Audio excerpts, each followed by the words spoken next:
Today we're going to talk The Monkey King and Two Suns in the Sky. Let's go.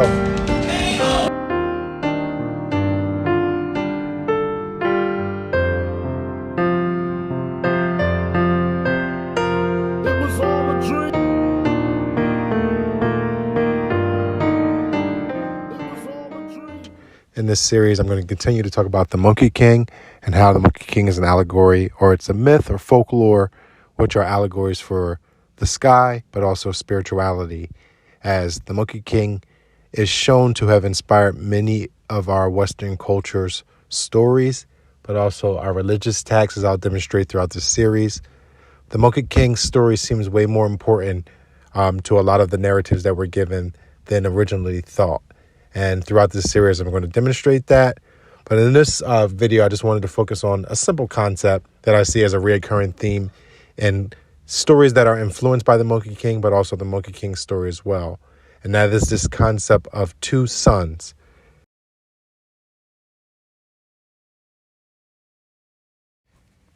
Hello and welcome back to the channel. This is Mark, aka Power Made Flesh of No Original Stories. On my channel, I like to explore the concept that stories are a retelling of the stars. This applies to our historical narratives, or as I like to call it, high starry. But we should apply the sky to the products that we see released, to the events that occur, to our fictional stories, and even our religious texts. And when we do so, we can kind of see things on a deeper, higher level. When you think about a story or a retelling of the stars, those who are higher up or most elevated, as in a building, when you're in the higher floors, you're in a higher story, right? Or a higher starry. Or if you're at the top of the mountain to interpret the sky, that is also what we call being closer to God. But there's also the lower level where you're lying on your back on the ground. That's a perspective that is considered a lie, hence the term liar. But no matter what perspective you're interpreting the story as, there's a little bit of truth to the lie, and then there's more truth in the higher spiritual interpretation. But nonetheless, one thing that is in common, regardless of where you're at in the world, is we all have access to the sky.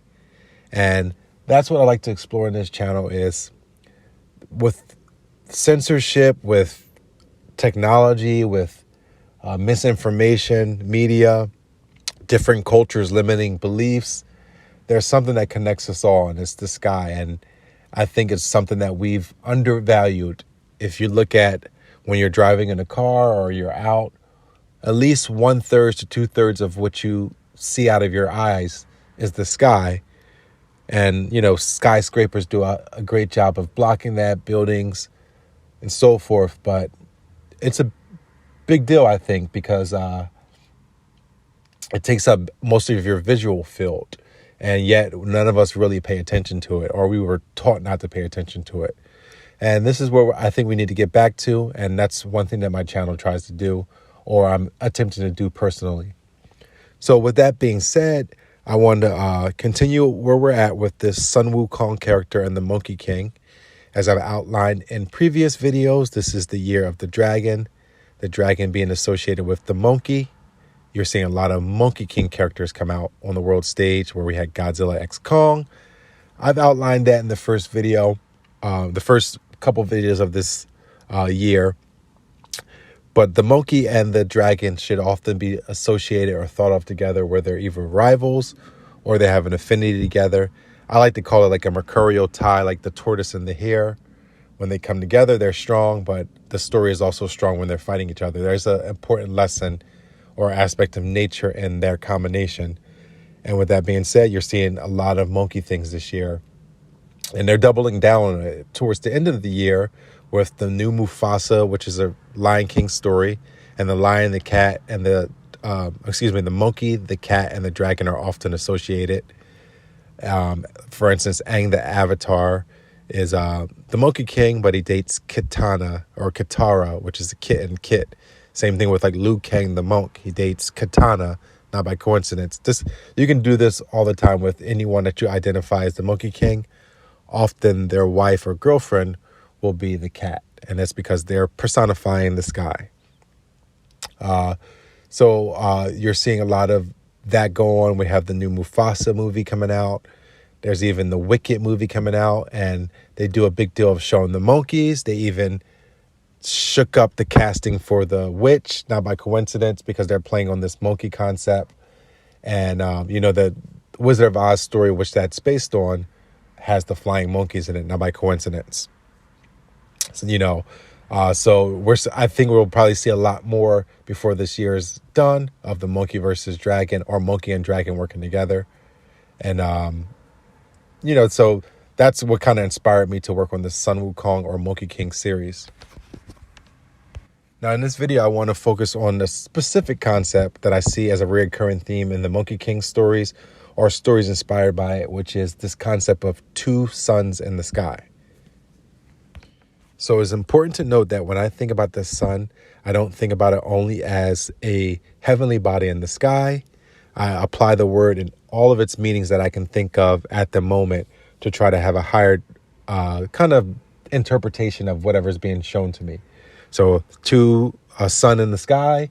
I also think about a sun as a male child, right? Or the male offspring.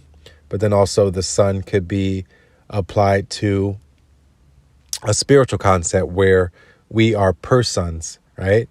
And as I mentioned in the previous video, the Sun Wukong carrying a staff is a solar retelling of a polar character, where he's found frozen in ice carrying the pole star or the staff, but now called Sun Wukong.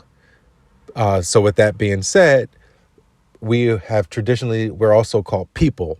So you have people with the pole in the word people, and then you also have a person.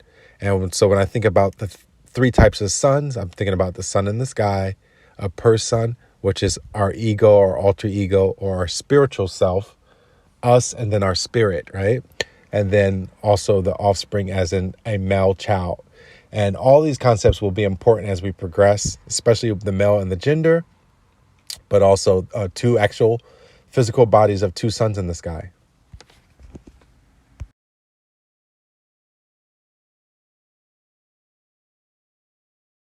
Another thing we should keep in mind with the Monkey King is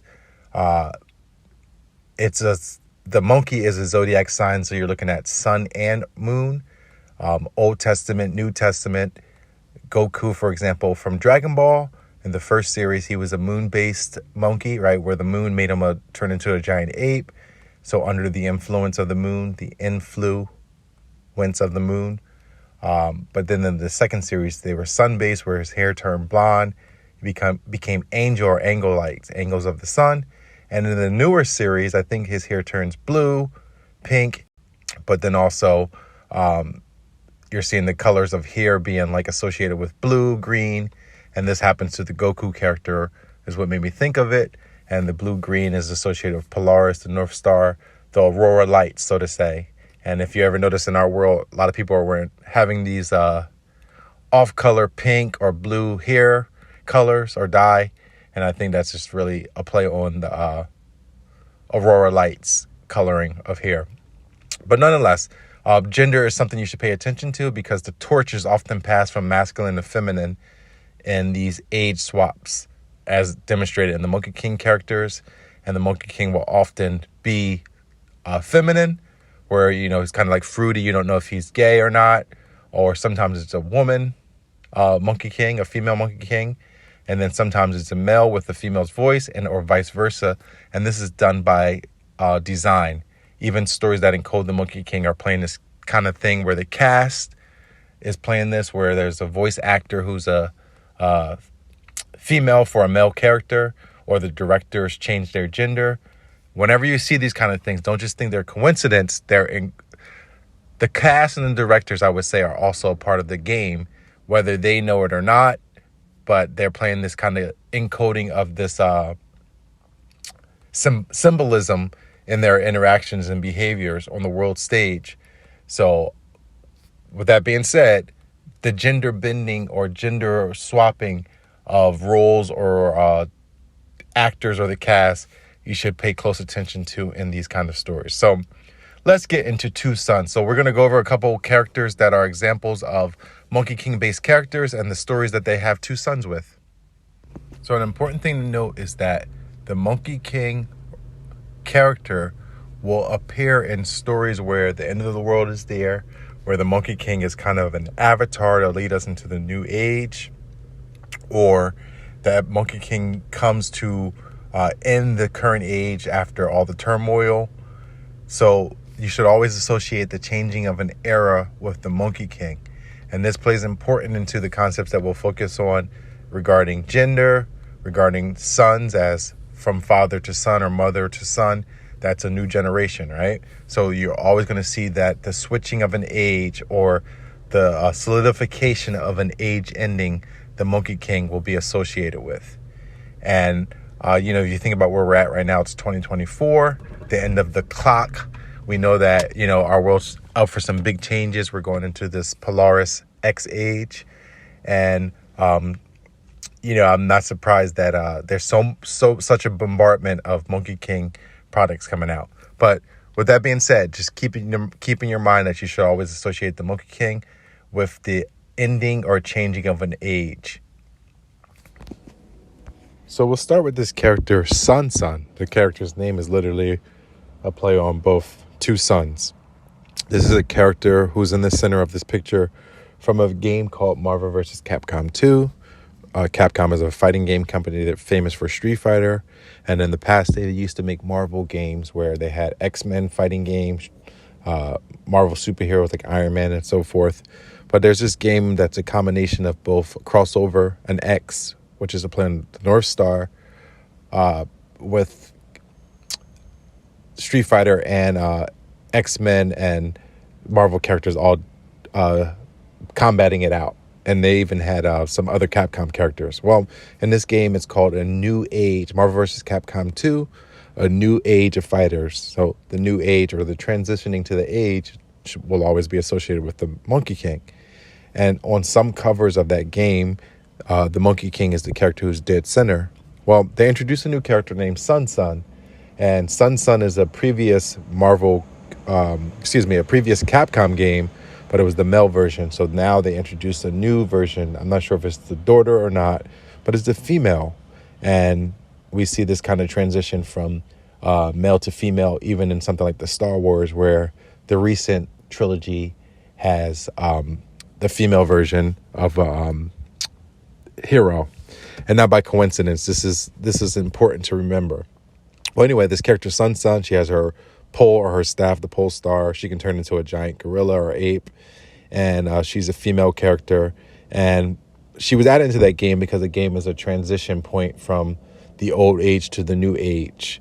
And, she kind of really influenced the making of this video because her name has Sun in it. On a side note, in Japanese, the word ni means sun. And then the word san, S-A-N, means birthplace. So Nissan, the company, is kind of playing on that same kind of idea. And then the number 2 in the language, ichi is 1, ichi ni. Ni would be 2. You have ni being both the sound of 2 and then also sun. So you kind of see this 2 sun is even encoded in the language, or different ideas of the same kind of sounds. And this is why I don't always just go by the definition of a word that's written in the dictionary, but I try to apply it to every applicable definition based off of the sound. So I know knee has to do with kneeling, like kneel in the grass for the sun, kneel the grass Tyson. So this is the way I think about words when I see them. I know ni means 2 in Japanese. I know ni has to do with the sun in Japanese. Brothers call each other Nissan or Nissan in Japanese. And 2 brothers will often be associated with the dragon twins or double dragons, but also the same kind of idea applies to 2 sons or 2 Monkey Kings in this sense. So that's why I added this character. But another character we should look at is the character Rey from Star Wars, who's a female hero. They've had Anakin, they had Luke, and Luke being the son of Hermes in some stories, so he's the son of Mercury, and his sister having the hair like a ram, right? So you have the Mercury twins. Just think of like Magneto's children are Mercury twins. Well, in this version, we have this female character. And I think most people haven't caught on that the actor or actress, I say both because I suspect that they may actually be transsexual, and that's done by design because this character is the female Monkey King, or the transitioning Monkey King. And as I said, the Monkey King will kind of play on both male and female because it's a pole star, two poles, bipolar, both ends of the spectrum, male and female. But also with the changing of the age, the torch is passed from male to female. And we'll explore that later on, where you see all these Monkey King characters will always have a female counterpart. But anyway, in the Star Wars series, we all know about the two sons. And on the bottom, you see Luke's two sons on Tatooine. And Luke and Anakin are both kind of a play on the Golden Child. The Golden Child is another allegory for... Bear me, a car's just going by.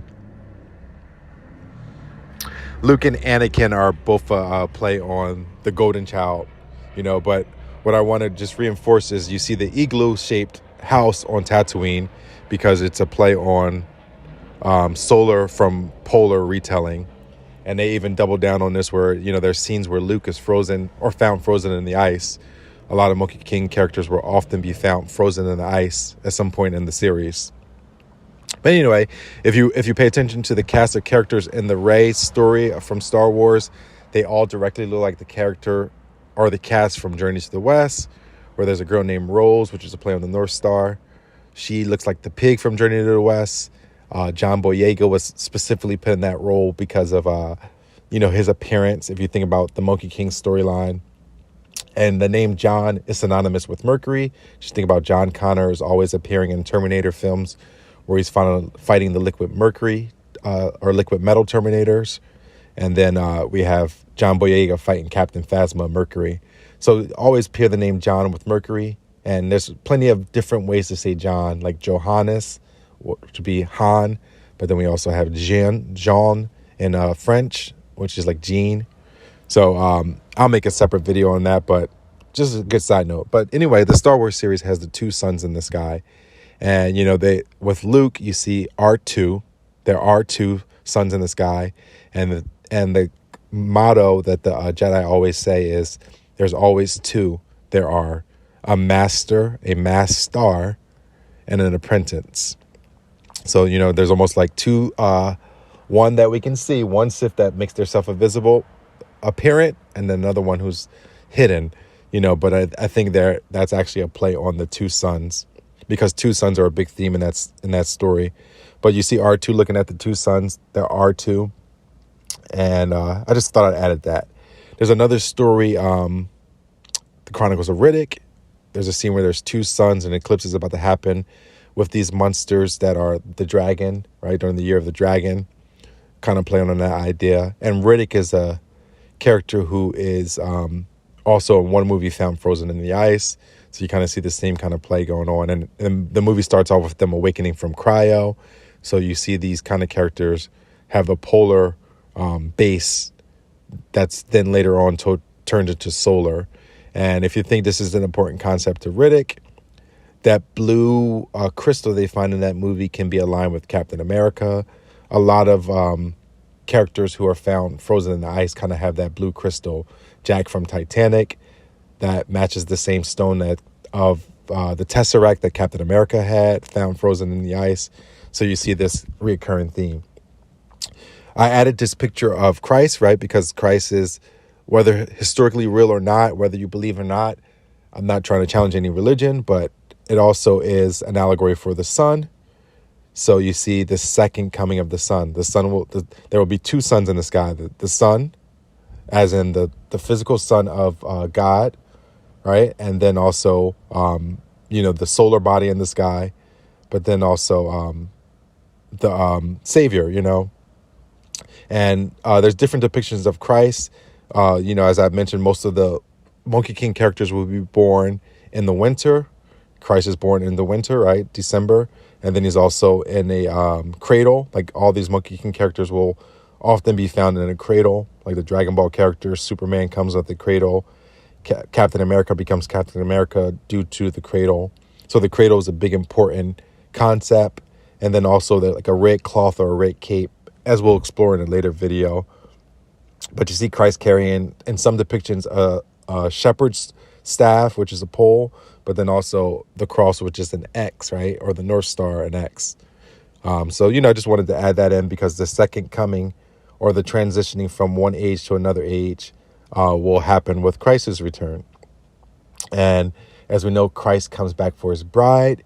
You will often see the connection of men and women, or masculine and feminine, is the only way to transition to the new age, as you see at the top with Neo and Trinity, right? Two sons in the sky, a masculine and feminine one, right?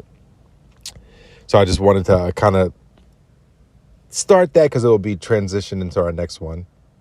And then you have Obi-Wan Kenobi, Ken, right? That's a dragon. And then you have Anakin. So you have two dragons, double dragon. So it's not double monkey, but double dragon. And Anakin started off as the golden child character, right? The golden monkey child. But as he progressed, he became a dragon. Then there's also the movie 2010, which is a sequel to 2001 Space Odyssey.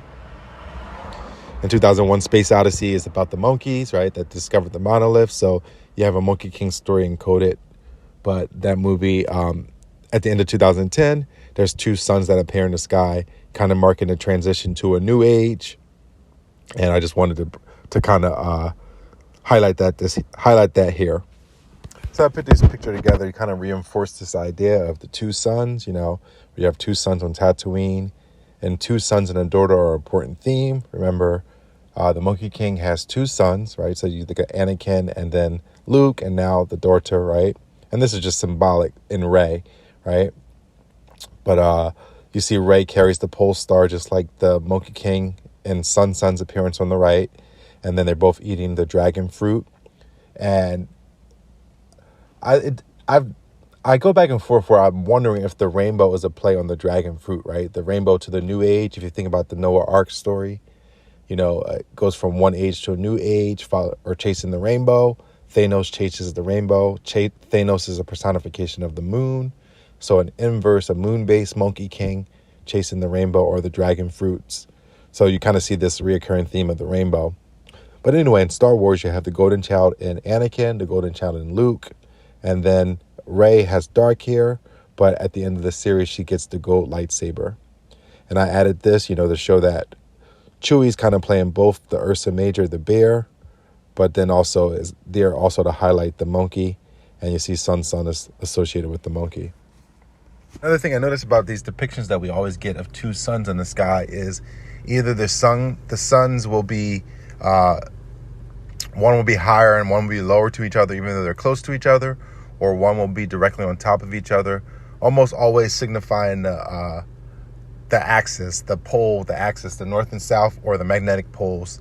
I hardly ever see pictures where the two suns are parallel next to each other. And that always kind of just reminds me that it's an allegory for the poles, or the pole star, the North Star. And then also, the moon having to do with the key, the moon key. So it's like the moon and the North Star are the key to kind of this area, or this unlocking of two suns in the sky. So, you kind of see the monkey and the moon, the key, and the dragon all kind of being associated with unlocking two suns in the sky. That's just what I put together so far. But I know the Monkey King concept, or the Avatar returning, is important to a second sun appearing in the sky. So I think we'll leave it at here. Due to time, I'm going to stop right here. But I definitely want to further explore this concept of two suns in the sky in regards to the Monkey King. There are a lot of stories where the Monkey King is associated with two suns being in the sky. I have a lot more, but just due to time today, we won't be able to finish. But I'll definitely make sure to come back to it. I also have a lot more Monkey King concepts to kind of build on. And I want to do this before we really start to dig into stories that are in the Western culture, or a lot of our media that are influenced by the Monkey King. Because without context, it won't make no sense of how I'm connecting them. But as we build with the kind of foundational concepts in these videos, it'll get easier to get there. But yeah, just, before we wrap up, just to kind of reinforce that two suns in the sky are associated with the Monkey King. The Monkey King and two suns in the sky stories is associated with changing the age, and sometimes you'll see masculine and feminine, or the masculine character will have feminine attributes, kind of to distract from the true power of swapping from masculine to feminine, and vice versa, depending on which age we're in, a feminine or masculine age. But also, you see that the two sons is associated with the actual physical heavenly body. Two sons as in two children offspring, two males, and then sometimes a daughter. But then also we'll further explore two sons as in their personality, where our soul is also a play on the soul, the son, the person.